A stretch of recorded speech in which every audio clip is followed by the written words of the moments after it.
when people say Bobbi Brown, I was thinking the makeup artist, which is terrible. I'm Tyler Henry, and today I will be rewatching my Hollywood Medium episode with Bobbi Brown. Hey, Whoa. Hey, how you good to doing? meet you. How are I'm you? Bobby, pleasure. When Bobby opened the door, I had no idea who he was. I didn't even have a clue. I didn't know. I thought when people say Bobbi Brown, I was thinking the makeup artist, which is terrible. But I genuinely, granted, it's been a while. That was, in hindsight, super embarrassing, but the man did answer the door, dressed very casually, I might add. Nice to meet you, sir. Oh, great All meeting right. you. My name is Bobby Brown. I grew up as part of a group called New Edition. I went solo and ended up marrying Whitney Houston. When I watch that clip back, I think back now as a 28-year-old. How did I not recognize Bobbi Brown, right? And that's, I think, one of the greatest takeaways that a lot of people have had beyond the reading itself. And for me, I can only attribute that to naivete, being in the moment, someone introducing themselves as Bobby, and, and really the fact that he looked very different from his 80s self. You know, I think a lot of people, when they see celebrities in the wild, they're surprised by how old they look. And that's because you're seeing them at their oldest incarnation in that moment. We don't get as old as we are right now. He, as a father, has understood some lessons. And he now knows how important it is to communicate and to talk about how you feel. For him, he was just a hard worker. He just wanted to work. He just wanted to be able to do that. And that was his way of providing. He's having me just acknowledge this feeling of like, I need my son to know how much I love him, because I wish I would have said that more in life. And no matter what you would have achieved, he's still coming through and like, he still needs to hear it. He still needs to hear it. Oh, boy.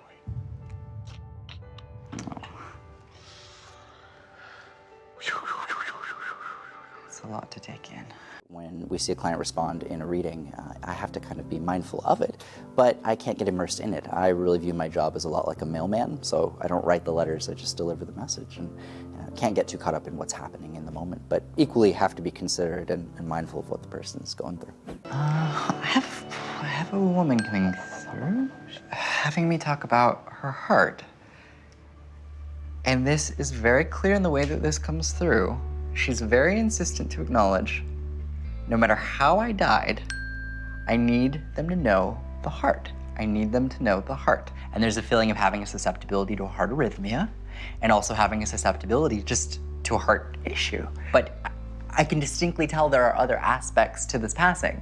People talking about this or discussing this heart thing, but it's something else. It's like, or I die of something else, or people think I die of something else. Mm-hmm. And there's just an emphasis on basically saying, like, people don't know the full picture of how, to what extent this really affected me. But it's a weird way for it to get presented from someone to just randomly pop in. Have there been recent discussions about an individual having like a heart thing? Have people said someone had a heart condition? My ex-wife. Okay, this feels heavy. Oh, boy. Yeah, in hindsight, I felt a genuine heaviness on my chest. And that experience was intense in every way. And what I found so interesting about it was, while in the media there are the conversations around Whitney Houston and addiction, the emphasis there in that reading, which in some ways I'm glad I didn't really know from a recognition perspective the full story. So it wasn't biased by the drug narrative. I was getting a very strong emphasis on heart health, heart problems, regardless of what informed or contributed to that. That was really the source of the message. She used drugs, but the way she passed was not a way that I would have I can accept that she passed. Wow. The way this comes through, and I'm going to handle this sensitively, the feeling that comes across is that if someone may have used substances to some extent throughout their life, the feeling is that I know that when I utilize these substances, I'm not going over the amount that I would know to normally take. This doesn't feel like someone who's necessarily directly blaming drugs, even though there's obviously contributing factors, but there's something else. It's heart. It's heart. Heart is fundamentally what she perceives as being the catalyst to her death. Just because the amount that she would have used, she'd done before. And so the feeling is like, it didn't kill me then, why would it kill me now? Unless there's something wrong with my ability to kind of process or metabolize this. Okay. I have people come through who very often will reflect in hindsight of an awareness of things they didn't know at the time, and oftentimes do have to let go of how they passed in some way to be able to embrace life in a new way. She's very selective in the way she comes through. She's not giving me like a ton. She's very private when she's connecting. Very, very private. When he brought up the heart situation, it made some sense. He was bringing forth my ex-wife, and I mean, I don't think he knew that it was my ex-wife that was communicating to him. There was really no reference of the career on Earth, and I think if there had been, I would have been able to kind of recognize through those pieces. But Whitney, as she presented as Whitney the mother, Whitney the wife, Whitney the daughter, and that was really beautiful to connect to beyond what people would expect from a celebrity. She's having me refer to a reference of remarriage. She's having me acknowledge a thumbs up, which references to getting married and being approving of the person we're with. And I feel like this would be her way of acknowledging this sense of happiness that you've been able to move on. I think that in some ways, the fact that Whitney came through in that reading for Bobbi, it innately was a personal connection between two people who loved each other very much. But of course, being that she had such a large audience, there were messages for fans. I think her focus on her heart health versus some of the issues she dealt with was a greater takeaway. She wanted to, from my perspective, be remembered as the artist, as the passionate human being, and not defined by the struggles she had. She is connecting hands with what looks like a child. And she's coming through, and she wants everybody to know that she helped her little girl when her little girl transitioned. It's and it doesn't. My ex-wife and my daughter. My daughter passed, and my ex-wife passed also. She's coming through and giving me this feeling of I was there to hold her hand when she made her transition, when she left. People would have felt her mother around when she passed away. When I receive a message, it's through a number of sensations. I have to take into account any changes in my five senses, but I also have to be very aware of mental changes and mental images. For me, when I do a reading, it's very interpretive. I have kind of a symbol bank that over time I've been able to kind of create and helps me better interpret the information that comes in. So through that, I saw two hands clasping one another without really knowing the entirety of the full context of how that applied.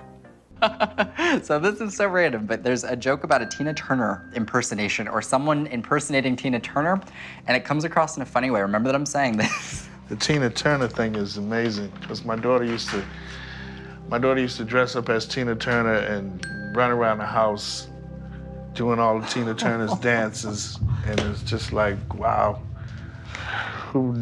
nobody could have known that. Nobody.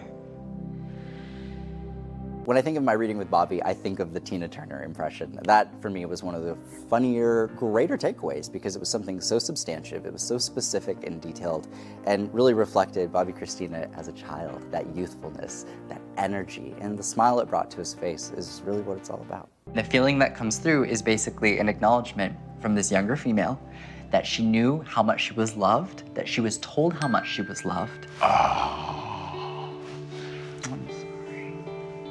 Do you understand that? Yes, I do. When her mom died, me and my daughter was estranged. Yeah. Thank you for that. Of course, sometimes answers can help. I don't know why this is coming across, but she loves her mom and she loves her dad so much. And she understands that you both were in extraordinarily unique situations, but she comes across basically saying, I understand they did what they had to do to get by from their perspective. And she acknowledges being a little girl, and she was very smart as a child, but she wanted you to know that she wasn't as detrimentally affected by these things as people might have said that she was. Because when she comes across, she's like, I had an amazing life. I had so many opportunities. What was so interesting about Bobbi Kristina's kind of presence in that reading was that there was not as much of an emphasis on the cause of passing as much as there was more of an emphasis on her life. What I found so intriguing was the very distinct reference to Bobbi Kristina dressing up as another pop star, not Whitney Houston, and the fact that this was done and it was a sweet memory that Bobbi had of his daughter, something that was not public and couldn't have been guessed. So it was really beautiful. I have some things here. Sure, absolutely. That was a picture of me and my daughter. Yeah, my baby girl. That's... My twin. Oh my gosh, that is surreal. That's Bobbi Yeah. Kristina. Wow. Well, I'm glad she let me know exactly what I needed to know. Oh my gosh, that is so surreal. Bobbi Kristina, I feel like there had been a Dr. Phil episode that I had been familiar with. And so, of course, when I saw the picture, I was like, oh, funny enough, I recognized her more than I recognized Bobbi Brown. My ex-wife was Whitney Houston. I gathered after You seeing did that not. picture. Oh, really? Yes, absolutely. Yes. Okay. Whitney Houston. Yeah. Right. I didn't realize that the person I was bringing through was Bobbi Kristina Brown and Whitney Houston. I'm in complete shock. Duh. I think on some level, conveying the full identity wasn't necessarily that important. And they knew who they were there to connect with, and he knew who he was there to feel and hear messages from. And so I think they kind of reflected that through the course of the reading. It was more about the substance of the message than necessarily having to bring through one's discography or tour schedule. You've hit the nail on the head with everything that I wanted to hear, everything that I needed to hear. I don't know how to say, push me to move on. Yeah. I'm just really thankful. I'm really thankful that you came. You have a gift that is beyond what any psychiatrist or any doctor could, ever, tell me or give me. They are very much a part of this new life, just in a different way. So please know that. Okay. He just made me feel comfortable with going on with my life, which is a great thing. I needed that. Come here. My time with Bobbi was one of the most special of all of the readings I did because I felt like in our takeaways, I left being able to provide him a little bit of peace of mind, to being able to have clarity, and with that, I think, tie up some loose ends. But I left that reading in shock. It took me about 3 weeks to come down from that. I was like, oh my goodness, Whitney Houston. And that experience really showed me the value of both knowing and not knowing. And in some ways, I'm glad I didn't. It made it a lot more humanizing than I think some of my expectations may have landed. I encourage people to look at all of the readings and see what could be Googled, and then I encourage people to apply that same degree of scrutiny over the things that couldn't have been Googled.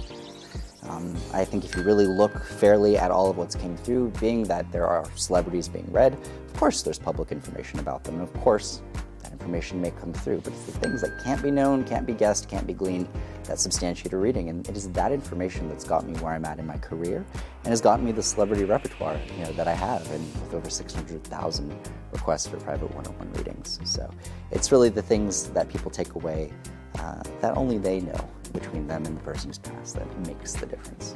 You can check out all of my readings on the E! Entertainment YouTube channel. Plus, you can check out my new Netflix show, Live from the Other Side, on September 17th. Thanks for watching.